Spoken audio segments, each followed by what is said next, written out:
Okay. Let us see. Rosina and Harshspiels. Fran handed me the smaller Harshspiel meant for children to practice with. Even so, it was surprisingly large given my small frame. The child's Harshspiel had a lot fewer strings than the adult's, probably around half as many, which gave it the range of a practice keyboard I had played in elementary school. I put it between my thighs as the high priest had done, and rested it on my left upper arm. It was mostly made of wood instead of anything too heavy, so I could hold it up just fine despite my weakness.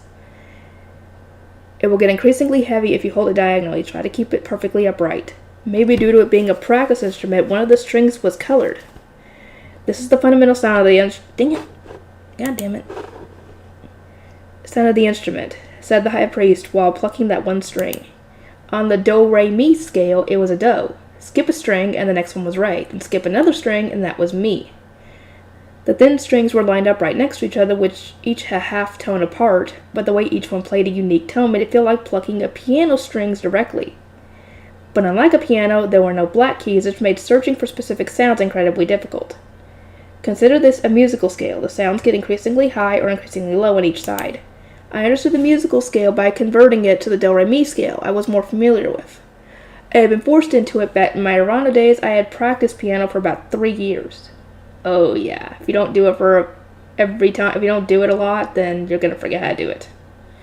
It would be difficult to get used to playing smoothly, but I would probably be able to play the more simple songs I remember from back then. I'm not even going to say it, I don't even know. While matching this world's language, I clumsily played the classic song Tulip and nodded in satisfaction. What in the world was that song? Murmured the high priest. As you heard, a song about flowers. No tulips existed here as far as I knew.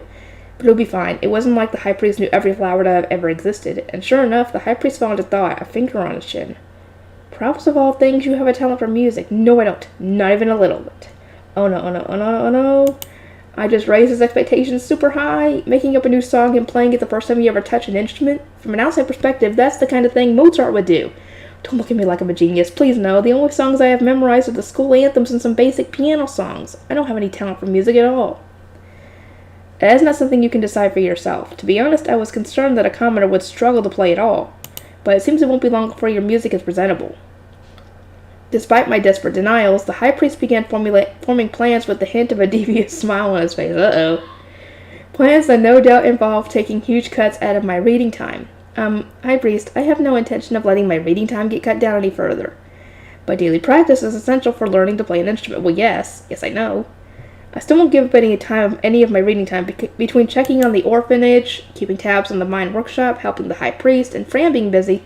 I barely got any time in the book room. No matter how often I came to the temple, my mealtime was strictly managed, and the books couldn't be borrowed due to their chains, so I was reading a lot less in the temple than I had initially anticipated. When I joined the temple, you said my work would be offering mana and organizing the book room. I'm only helping you with the paperwork out of the goodness of my heart. You can give up some of that time to make room for my Harshspiel practice, but I will never give up my reading time for it. We glared at each other for a bit, and after weighing paperwork and music on an internal scale, the high priest seemed to decide that music was more important. He told me to dedicate all the time up until third bell to practicing the Harshspiel after arriving at the temple. Inform Wilma and Rosina of what has been decided today. As a note, I will occasionally come to check on your progress, so keep that in mind as you dedicate yourself to practice. I will find out immediately if you try to slack, he said, driving his point home. The high priest was right to expect no better from me. There was no way I would take music seriously without constant observation. After seeing him off, Fran and I had to go to the orphanage. Gil, Delia, we're going to the orphanage now, so please prepare a room for Rosina. You got it. That room's going to be spotless by the time you get back. After arriving at the dining hall, we called for Wilma and Rosina. Everyone likely knew why they were being called. The orphans were looking at me anxiously. Sister Mine, are you making Wilma your attendant? Is Wilma going to leave us? I am making Wilma my attendant, but as orphanage director, I will have Wilma keep working in the orphanage. Her job will be taking care of you all. Yay, really? She's not leaving us? The cheering kids went racing towards Wilma, who had just come down to the dining hall. She said, you can work in the orphanage, Wilma. The kids pulled Wilma's clothes and arms as they flocked around her. She walked toward us with a happy smile of children hanging off of her. It seems she meant a lot to the kids. I was really glad I managed to let her stay in the orphanage. I asked the kids to leave and remain quiet until our conversation was over. The kids lined up against the wall like a wave crashing against a cliff, but nonetheless stared in our direction with happy smiles. I received the High Priest's permission for your request, so I will make you my attendant. Your job will be to maintain the orphanage and draw art. Since that includes taking care of the young kids, you will remain in the orphanage. With that done, Wilma could continue living in the girls' building of the orphanage. She wouldn't be taken by any blue priest, nor would she be forced to offer, I hate that so much, to offer flowers. Wilma's peaceful brown eyes shined with happy tears. I thank you ever so much. I will serve you with all I have, sister mine. Just as things with Wilma settled down, Rosina arrived in the dining hall. She had chestnut hair that was wavy like tules, braided in a half-up style. Her lively blue eyes were gleaming with hope and anticipation. Sister mine, I was told you wished to discuss something. Rosina had the mature, pretty face of an adult. Her luxurious hair matched her graceful behavior, making her seem exactly like a dignified young lady from a wealthy family. From the way Wilma and Rosina carried themselves, I can imagine how their former mistress, a lover of the arts, probably behaved. The High Priest probably wants me to conduct myself like Rosina does. I knew that, but different people were suited for different things. Would I have to be trained until every move I made was beautiful, all the while being compared to my well-raised attendants? The thought made me give a heavy sigh. Rosina, I would like to make you my attendant. Rosina covered her mouth in disbelief, her cheeks blushing a rosy red. I lowered my eyes. If I did what she just did, people would laugh at me. The High Priest is trying to educate me and suggested I make you my attendant. Your job would be to teach me to play the harpsichord until the third bell, and then do whatever it is my other attendants are doing. What do you think? Certainly, I have no objections whatsoever. The harpsichord is my most practiced instrument. I have a feeling that, she didn't even hear the bit about after what happens after third bell. That probably went in one ear and out the other. With the conversation over, I left the orphanage with a happy Rosina in tow as Wilma and the kids saw us off. She had no possessions in the orphanage. Orphans owned only their bodies and would simply move to their new room where their master would prepare what they needed. After returning to my chambers and gathering my attendants on the first floor, Fran left introductions between everyone. It seemed that a master was not meant to see communions between their attendants, and thus I waited on the second floor. Fran told me not to peep, even if I got curious. With nothing else to do, I started skimming a piece of sheet music that the High Priest had left behind. Learning to play this song was my first task. It wasn't that long, but learning to play a song you weren't familiar with wasn't easy. Well, no duh. Eventually, I heard Gil say, I'm going to go check to see if the workshop's cleaned and locked up, followed by the sound of someone leaving. The introductions on the first floor were apparently over, and I could hear the others climbing the stairs to take Rosina to her room. Oh my, a harpsichord. Sister mine, do you mind if I play it once? Rosina's voice dropped with emotion after she saw the two harpsichords resting next to each other. Geez, Rosina, the instruments won't run away. You should get settled in your room first.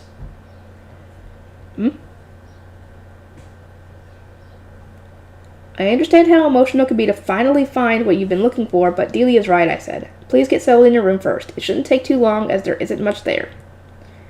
I wanted to give Rosina the permission to play, since she reminded me of myself after finding the bookworm, but I couldn't let her play while Delia was there to help her settle in. Rosina went inside her room while looking wistfully at the harpsichords. Sister mine, may I play the harpsichord? Rosina had speedily finished setting up her room, so this time I nodded. Her blue eyes sparkled happily as she took the harpsichord in hand. Her dainty fingertips stroked the strings, plucking one of them. A high-pitched sound reverberated through the room, and Rosina shut her eyes, blissfully absorbing the sensation of the single notes spreading through the air. Rosina sat on a chair and readied the harpsichord. Her slender fingers were a bit beaten up from the manual labor she had done in the orphanage, but they nonetheless began to gently caress the string with a soft touch, playing a terribly faint yet beautiful sound. Despite playing the same instrument, the music sounded entirely different from what the High Priest had played, perhaps due to the different personalities, or perhaps due to the different songs. The song she sang in a high-pitched voice wasn't one I knew, as expected, but her teary eyes and happy smile made it clear that she was overflowing with the joy of playing music again. That was a spectacular performance, Rosina. I'm honored. I'm just so happy that I get to play again. I will serve you with all my heart, sister mine. And so I got 2 new attendants at the cost of daily harpsichord practice being added to my schedule. I cannot talk right. The next day, I went to the gate with Dad. Lutz was going to the temple ahead of us to get the orphans, and we planned to go to the forest after meeting up with them at the gate. Is it a boy? Is it a girl? Which would you want, Dad? As of late, my conversations with Dad always ended up being about the baby. I did the same to Tuli, which is probably why she wouldn't talk to me much, always telling me to go talk to Dad instead. Tough call. If it's a boy, I'll get an ally in the house, but if it's a girl, she'll be cute. I think either would be cute. I'm going to make lots of picture books to read to them. You're right. Not long after reaching the gate, Let's arrived with the orphanage children in tow. Let's take good care of mine. I know, today that guy's going to carry her. Lutz pointed at an especially tall boy among the orphans. I would be a nuisance if I walked at my normal pace, so after the tall boy crouched and let me get on his back, we were off. "This is the first time you're going to the forest with us, huh?" said Gil with excitement. I nodded. I hadn't gone to the forest at all after becoming a shrine maiden. It would be too much of a burden on Lutz, who already had to watch over all the orphans. I could finally go this time since they were bringing someone strong enough to easily carry me, and because everyone was used to the forest now. Let's gather towels and harvest more wood. We need wood for the winter and money for food. Winter preparations were a big deal just for a family of 4, so who knew how much they would cost for an entire orphanage? They could compensate a bit with divine blessings, but I didn't know how much of those they would need. It was only recently that they started gathering firewood in the forest and putting some aside thin branches, thick logs. Needed a couple of years to dry before they could be used as firewood. This year we would largely be buying the firewood. Man, it'll be great if we get to stay in a warm room all winter without starving. But the river will be freezing in the winter, right? We won't be able to make paper to go to the forest. What do we do then? Gil pouted, annoyed. The children had spent their whole lives stuck in the orphanage. They had lately started going to the forest to make paper, but once winter came, they would be stuck in the orphanage once again. We'll need to think about winter handiwork you can do in the orphanage. Our contract with Karina lets Huli and Mom make hairpins for their handiwork, but I didn't mention anything about the orphanage children. I would need to think of different handiwork for them. After arriving at the forest, I was stuck waiting at the meeting point like always. I killed time picking up nearby twigs and eating ripe fruit until everyone finished foraging and came back. They had found 4 towels. An enormous number of them were gathered during the Star Festival, and the swollen, water-filled fruits would burst easily if stepped on by an animal, so not many were left. I took the towels they handed to me and poured mana in. By now, I was kind of used to seeing them morph before my eyes. The kids all ready their knives and blades prepared for battle. Alright, I choose you stretchy tree things. What the fuck? I threw the towel fruit and it started to grow, shooting seeds everywhere. That was the end of my job. I fell back and waited for everyone to take care of the rest. I sat on a large rock and started to think about winter handiwork while feeling subtly impressed by how much the kids were used to chopping up wood now. First I thought about what I did last year. I was pretty sure I had been busy making hairpins and teaching Lutz. Studying might be a good idea. Why not use all that time locked up to teach the kids to read? I could prepare stone slates and learning resources, then turn a room in the orphanage into a classroom for learning to read, write, and do math. They would have to learn all of that anyway once they became attendants, so starting earlier would be fine. Even if some of them didn't become attendants, it wouldn't hurt to know. The mine workshop would one day make books, and first I would raise the literacy rate of its workers. In which case, maybe the picture books I was having Wilma draw would be best as children's Bibles. If I changed the language of the Bible to be simpler for kids to read and understand, the orphanage kids would definitely learn faster than they would with normal stories. And if I was going to be making picture books for teaching, I really wanted to create a system for mass production. Drawing the art individually for each book would be a nightmare. Printing, Letter presses would be difficult without a lot of adult arm strength, so maybe I should go with mimeographs for the kids. Johann from the smithy could make the styluses for the mimeographs no problem. But I would need to think about how to make the stencil. Even making wax paper would be a task, since winter preparation time was the busiest time of the year for wax workshops. They wouldn't have the time to play along with my experiments, but whether I went with letterpresses or mimeographs, I wouldn't be able to finish making the tools I needed from scratch before winter came. What if I just do block printing then? If I have Wilma draw art on a board, then have a carpentry workshop carve out that art as a relief, it should be pretty easy to mass-produce picture books. I should make my first textbook have simplistic art. I can develop mimeograph printing for more complex printing as time goes on. But stencil paper has to come first before any of this. And making paper is the mine workshop's job. Alright, let's do it. I stood up and pumped my fist into the air, hyped to finally making books, only to see Lutz staring at me with narrowed eyes as he finished putting tromba wood in a basket. Mine, don't forget to report and discuss your plans before acting on them. Don't look at me like that. I was planning to talk to Benno tomorrow, I promise. An attendant's job. To make books with wood block printing, we first needed boards. I wanted to report this to Benno and order 10 boards to turn into woodcuts. Boards with the designs we wanted to print carved into them. To this end, I went to see him overflowing with enthusiasm, only for him to give me an extremely suspicious look. What are you planning this time, Mine? But I was burning with such a righteous determination to create books that I shot a fist into the air, unperturbed by his suspicion. Printing! I'm going to make picture books with wood block printing. You can carve wood so that it has parts that are protruding and parts that are sunken in, right? If you cover that wood with a layer of ink, then only the protruding parts will touch the paper, which lets you print letters and art.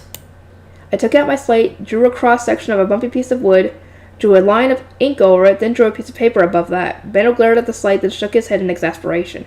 I get what you're trying to say, but ink's expensive. How much are you gonna need? Said Benno, making the blood drain from my face. A single small bottle of ink would rip 4 small silvers from my hands, and although it cost less than parchment, plant paper was still expensive. The cost of using it rather than selling it weighed heavily. I had charged forward with my hype for books fueling me, but with the cost of materials in mind, I couldn't afford to mass-produce picture books. I didn't think about how much the materials would cost. Idiot! What merchant in the world doesn't think about how much the materials cost? I'm not a merchant. I'm a shrine maiden. Ow, ow, ow! He pinched my cheeks the second I tried arguing back. No mercy, not even for a little girl like me. Benno wasn't very mature sometimes, in my opinion. I rubbed my cheeks and looked up at him after he finally let it go. Please introduce me to an ink workshop so I can plan around prices and quantities. Worst case scenario, I might need to make the ink myself. I might know how to make a kind of ink that's good for printing, so... It seemed that there was still a long road ahead of me before I could make books. My hype drained out of me with a sigh. You can make ink too? I know how to make it, just like I had to know how to make paper, but I wasn't able to get all the materials I needed in the past. But now I think I can, especially with all the extra help I have now. I'll need to go through some trial and error to work out the exact recipe, but, well, it's them to Wilma and have her draw another set. I could hardly wait to see her angelic smile again. When I arrived at the temple, I found Gil, not Fran, waiting for me at the gate. His expression brightened with relief when he saw me. It's been a long time since you've waited for me at the gate, Gil. This workshop has kept you so busy. Did something happen? Delia is waiting for you, Sister Mine, and she looks ticked as heck.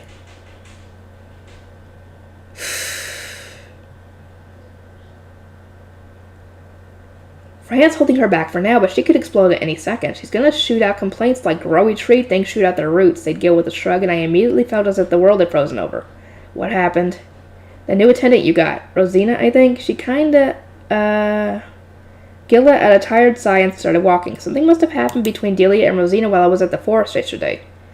Maybe there were some territorial struggles going on amongst the attendants, like how old pets might not get along with new ones? I've never actually owned any pets before. I'm just reading books on them. I just read books on them. Will I know how to handle this? I arrived at my chambers while thinking about tangentially related things, and Gil opened the door for me. The sound of a harpspiel was reverberating throughout the room, which was definitely out of the ordinary. I climbed the steps feeling a little more graceful and dignified than usual. Despite Gil's warning, I let my guard down since I didn't hear Delia storming down the steps, and the music made me feel regal. Jeez. Huh? The second Delia saw me, she let out an ear-burst-busting jeez that left me blinking in surprise while looking around the room. I could see Rosina sitting down and continuing to play the harpspiel, looking completely unfazed. Sister mine, Rosina won't do any work at all. Delia pointed a sharp finger at Rosina and let out loose another angry jeez. I looked at Rosina, but she kept her eyes on the harpspiel. Good morning, Rosina. Good morning, Sister mine. Isn't the weather today just lovely? Only after I spoke to Rosina did she stop playing the instrument and look my way. The way she entirely ignored Delia's existence told me just how frustrated they were with each other. Rosina, it seems that Delia is angry. What does she mean when she says you won't do any work? Oh my, that is such a deceptive way to put it. Rosina tilted her head elegantly, and Delia basically gnashed her teeth while taking out my blue robes from the closet. It's true, you don't do anything except play that stupid instrument. You won't listen no matter what Fran says. Sister mine, please do something about this. Delia started to address me a little more aggressively than usual. Rosina prepared my harpspiel while smiling a dignified smile, unaffected by Delia's anger. It is my duty as an attendant to practice the harpspiel, Sister mine. Pay no heed to this girl that knows nothing of what a shrine maiden's work demands. Let us begin our practice. Geez, now's not the time to be playing instruments. I heard Delia's anger loud and clear, but I did need to practice until third bell. No doubt I would run out of practice time if I kept listening to them argue. Delia, my harpspiel practice lasts until third bell, and it is Rosina's duty to teach me to play. We can discuss the details after practice. I will hear what you have to say when I have the time. Understood. Delia went off to do her own work, still pouting with frustration. She spun around right at the steps and yelled, We're definitely going to talk about this, just to drive the point home. Sister mine, there is no need for you to listen to her nonsense. I'm afraid that in times of conflicting opinions, I need to hear the sides of all parties involved. The high priest was very firm about this. I see. Rosina's expression clouded a little with dissatisfaction, but a smile returned to her face when we began practicing. When third bell rang and my harpspiel practice ended, I had to get to the high priest's room to help with his paperwork. Rosina cleaned up the harpspiels for me while I rang a bell to summon him. Fran. He climbed to the second floor after gathering all the tools we needed for the paperwork. Well then, I'm off to assist the high priest. Please draw water with Delia while I'm gone. Oh my, Sister mine, what do you mean? That is the work of Grey Priest, is it not? Rosina opened her eyes in disbelief, but I saw it was more confused than her. My only gray priests were Fran and Gil. Fran was handling all the administrative matters that came with being a blue shrine maiden,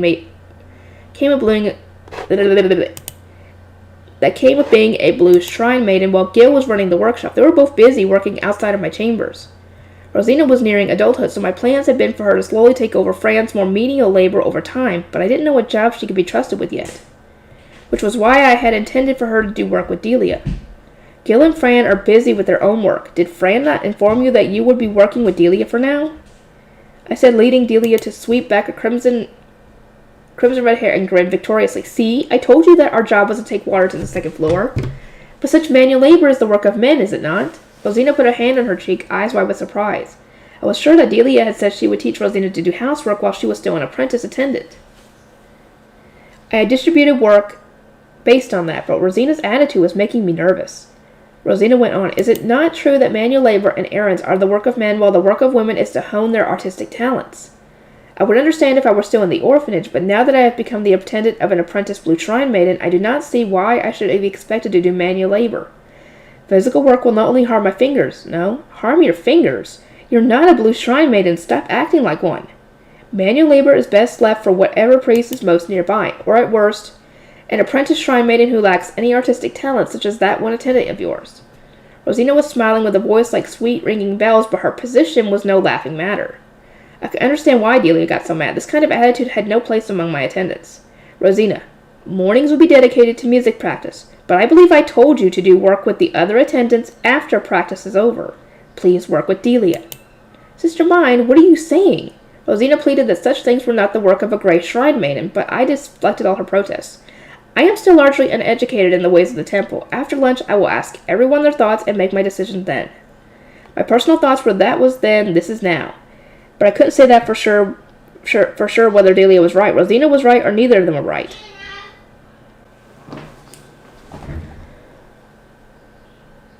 I couldn't just say what came to mind before asking Fran and the high priest about what they thought.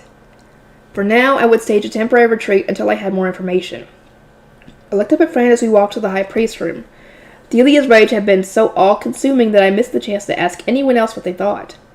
Fran, what are your thoughts on Rosina's position? Sister Christine, Wilma and Rosina's former master, was somewhat unorthodox. She valued the fine arts above all else. She dedicated herself to poetry, loved art, and submerged herself in music every day without fail. The shrine maidens serving her as attendants, even the apprentices, were taught to have the grace and elegance of noble ladies. Sister Christine had a strong tendency to show favoritism to those skilled in the arts, so I imagined that Rosina would have lived a life entirely like a blue shrine maiden thanks to her musical talents. She spent every day with poetry, art, and music? That explains why Rosina is so dignified. Delia and Gil had said it was common sense for gray shrine maidens to strive to be mistresses, so I thought all gray shrine maidens would feel the same, but the favoritism Rosina had been shown as a blue shrine maiden's resident musician had turned her into an attendant who didn't see the need to do any work herself. That honestly surprised me. Did something happen, mine? You're late. The high priest glared at me the second I arrived. I know that it is rude for me to ask this unannounced high priest, but what exactly is expected of an attendant? The high priest looked at Fran before answering me. He didn't even need to say anything for Fran to begin concisely explaining the positions of Rosina and Delia. Naturally, even the high priest was caught off guard by Rosina's unwillingness to do any work unrelated to music. I see. I had been impressed by how cultured and dignified she was, despite being a mere apprentice gray shrine maiden. And I see now that this was because she had been living a life more cultured than even the daughters of a lay noble family. High priest, what kind of person was Sister Christine? The high priest stood up and pulled a book off a shelf. It seemed to be a register of sorts for blue priests and shrine maidens. He flipped through the pages before pausing and running a long finger across a particular page. Here she is. Christine was the daughter of a favored mistress, but had such a high amount of mana that her father wished to formally take custody of her. His wife firmly disagreed, so he sent her to the temple for her own protection while she grew up. He shut the book and handed it to Arno. He sent tutors to educate and culture her while she was here so that he could take her back into the family whenever the opportunity arose. I recall that she was treated entirely unlike the blue priests sent here due to their lack of mana or their family's poverty. Rosina had been a unique attendant brought up under a unique blue shrine maiden. It should be safe to say that her perspective would differ from that of most apprentice gray shrine maidens. I do not have the compassion nor the spare wealth to support an attendant that will not do work outside of music. Would it be safe to order Rosina to do the same work Delia does? I didn't need an attendant living an easier life than mine, just playing a harpspiel day in and day out. I was holding myself back from spending all day reading in the library, so... It is a matter, of course, that different masters will expect different things from their attendants. Did Fran say nothing to her? Questioned the high priest, to which Fran shook his head regretfully. She would not listen. Rosina does not understand that she is just an apprentice, and she even attempts to order me around. It seems that she truly looks down upon Grey Priests. Ah, that won't do at all. My chambers functioned thanks to Fran's precise command. An attendant who didn't obey Fran's orders was of absolutely no use to me. So much so that I wanted to send her back to the orphanage immediately. Perhaps the most troubling thing is that she plays her instrument late into the night. I could hear it the first night, knowing that she was likely enthused to be reunited with music. But by the second night, she had crossed the line. If it was difficult for me to bear on the first floor, I can only imagine how Delia felt in that room beside her. Not only did Rosina refuse to do the work expected of an attendant, she was even noisy at night. Unbelievable. High Priest, can I send Rosina back to the orphanage? If not, I would like for you to take her. I will pay a tutor fee if you send her to my chambers only during my lessons. I do not need an attendant who will not obey their master's orders, said the high priest. Fran and I looked at each other, then nodded. I will have a discussion with all my attendants after lunch. I would like to talk to Wilma before then. Please forgive my rudeness, but might I leave early to do so? Certainly. It is important to hear the thoughts of all those involved. You may go. With the high priest muttering, has she matured? No, it's too early to say for sure. Behind me, I left and headed to the orphanage. Wilma had served the same mistress as Rosina, so perhaps she could offer a perspective in support of her. I sent Fran to get the car to board to my room while I talked with Wilma in the dining hall. She would probably find it easier to talk without him, an adult man standing nearby. And that is the situation. I intend to hear all my attendants out in the afternoon. As you cannot come to my room, I would like to ask for your thoughts ahead of time. Would you, too, decline manual labor given your history as Sister Christine's attendant? Wilma had been the first one to rush to washing the dirty children. It was hard for me to imagine she would avoid manual labor, but who knew what she would say? Sister mine, my duty is to take care of the children. I would not last if I refused to do manual labor. Wilma looked at me and spoke quietly. The strong will in her peaceful eyes made me sigh in relief before continuing my questioning. In that case, is it only Rosina who is so opposed to the idea of doing manual labor? Rosina's thoughts on the matter are much stronger than those of any of the Grey Shrine maidens.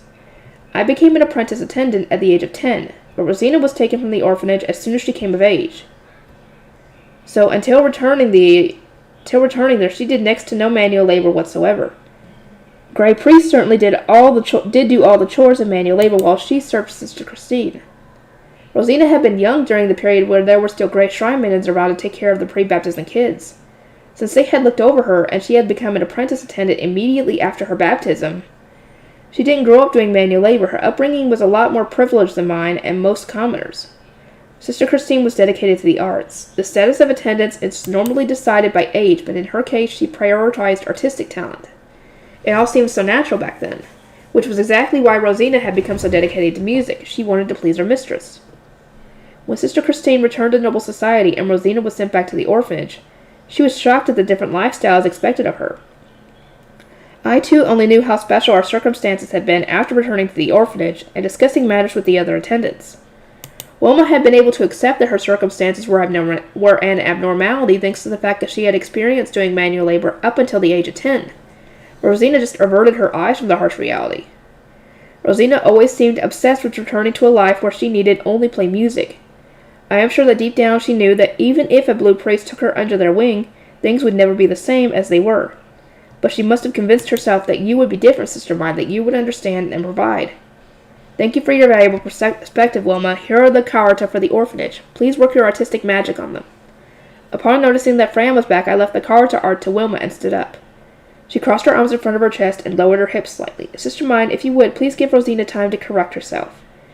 Your requests mean a lot to me, Wilma, but I will see what I can do.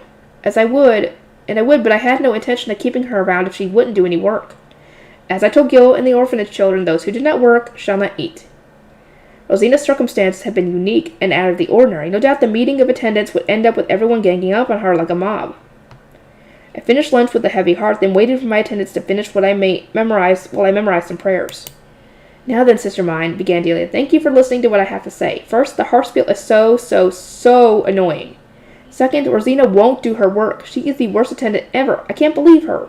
She must have been holding all of that in for a long time. Delia's blue eyes burned with a fury as she began ranting, the dam finally having burst. She unleashed complaint after complaint, feeling indeed just like a growy tree thing shooting out of roots. I honestly couldn't help but smile in amusement at the sheer energy of her tirade. Delia basically said the same thing repeatedly, so to summarize, Rosina played the harpsichord late into the night, making music so loud Delia couldn't sleep. She wouldn't get herself up in the morning, she wouldn't do any manual labor at all, she wouldn't even listen to Fran, my chamber's head attendant. I understand your position, Delia. What do you think, Gil? The music's annoying as heck. She doesn't listen to people, she doesn't work. I don't know why she gets to eat at all. The principle of working for one's own food had firmly established itself in Gil. He seemed annoyed that Rosina got to be an attendant despite not doing an attendant's work. Do you feel the same way, Fran? Largely. The harpsichord being played late at night is certainly irritating, and the fact that she does not wake up in the morning is no help. During the day, she just sits and plays music without listening to any instructions given. I looked at Rosina. She was sitting upright and smiling calmly despite everyone bad-mouthing her. That was a relief since I had thought that she might burst into tears after being hit with so much criticism at once. Rosina, your thoughts on the criticism? I asked, and Rosina tilted her head gracefully with a composed smile. It is natural that I dedicate myself to teaching you the harpsichord, sister mine. Manual labor would only hurt my fingers. I find it sad that your attendants do not understand at all the importance of the fine arts despite serving an apprentice shrine maiden. As expected, Rosina's perspective was founded in her experience serving Christine. Your dedication to music is appreciated, but playing late into the night is disrespectful towards everyone. Stop playing at 7th bell and wake up in the morning at the same time as everyone else. Understood. However, Sister Mine, I would respectfully like for you to deepen your own appreciation towards music. I believe you would understand my position if you knew more of the fine arts, complained Rosina as she let out a tragic sigh. Unfortunately for her, I only wanted the bare minimum of education necessary to get cultured. Books were my fine art. Reading was my true calling. Rosina, I cannot give you what your former mistress gave you. I looked at Rosina and straightened my back to give off as much masterly gravitas as I could muster. I may not have been much like other apprentice blue shrine maidens, but Rosina wasn't like a normal attendant either. If she didn't become aware of that, she would experience conflict with her next master as well. I do not have the leeway to support an attendant that only plays music. Wilma is working in the orphanage, drawing important art while taking care of the kids. You too will need to do work other than just playing music. I understand that your hands are important for your instruments, but at the very least you will need to do administrative work. As it stood, Delia and Gil could keep my chambers clean and running by themselves. Most likely for her to shake a share of Fran's work, dealing with paperwork and managing the financial ledgers, related to my chambers, the orphanage, and the workshop. You will be an adult soon, Rosina, so I imagine you can read and write. You will need to do paperwork for me. Rosina put a hand on her cheek and tilted her head, saying she had never done paperwork. She was looking away from me with her blue eyes as if saying she had no intention of listening to me. There is a difference between having not done something before and being unable to do something. You can learn. There are a lot of things I don't know either, but in the end, I do not want or need an attendant that will refuse to do work at all. Rosina looked at me and blinked slowly. I looked back into her deep blue eyes and gave her my final warning. Think of your answer by tomorrow morning, Rosina. Will you return to the orphanage, or will you accept that serving me will not be the same as serving Sister Christine? No matter what happens, I cannot become Sister Christine for you. The next day, Rosina said with her eyes puffy and red that she would work hard to serve as my attendant, and began learning to do paperwork and math despite her struggles with both. Delia was pursing her lips unhappily over having to keep taking care of the second floor herself, but she seemed pleased that Rosina was helping to lighten Fran's load. Rosina also stopped playing late into the night, and I noticed that Delia had started secretly enjoying the music and looking at the hairspiels. I suggested that she ask Rosina to teach her if she wanted, which made her mad, but it was probably just a matter of time. With that out of the way, it was time for me to spend every day gawking at just how inelegant and unrefined I was compared to Rosina. Every step and gesture she took was a reminder of how further ahead she was than me. Well, then again, she was taken as the apprentice attendant as soon as she finished her baptism, so of course she's going to have all this down. She's almost, 15? So, she's had 8 years to become like this, so don't be comparing yourself to her yet. Every step and gesture she took was a reminder of how further ahead she was than me. When Rosina walked, it was like she was elegantly dancing across a stage, each of her movements flowing like water, never giving too fast or too slow. There was a particular rhythm to it all. The way she tilted her head, held a pen, brushed aside her clothing, everything seemed as if she was using every ounce of focus to look as elegant as possible, but none of it seemed forced in the least. It was all completely, like I said, 8 years of this. Hello? Will I ever learn to carry myself as elegantly as you, Rosina? Math is much harder than acting elegant. What I want to know is how you developed your mathematical talents at such a young age, sister mine. Oh. Rosina and I looked at each other, then laughed. We both had to practice to overcome our weak points. Delia and I learned to carry ourselves more elegantly with Rosina watching and giving us pointers. Delia learned much faster than me since she still had the goal to one day become a mistress. In the midst of all that, a lunch invitation arrived from the High Priest. The date was scheduled 10 days from now, and in the letter he stated that I should bring my instrument so he could see the fruits of my learning. The blood drained from Rosina's face and our practicing intensified until 3 days later I could play the High Priest's first song without any issues. Specific goals and tight deadlines sure do make people grow fast, huh? I rewarded Rosina for her effort in teaching me with outside clothes, and rewarded Wilma for finishing the Karuta with a bunch of paper to use for sketches. Okay, let me see how far Okay, I think I'm going to make this my next part. I'll see y'all next time.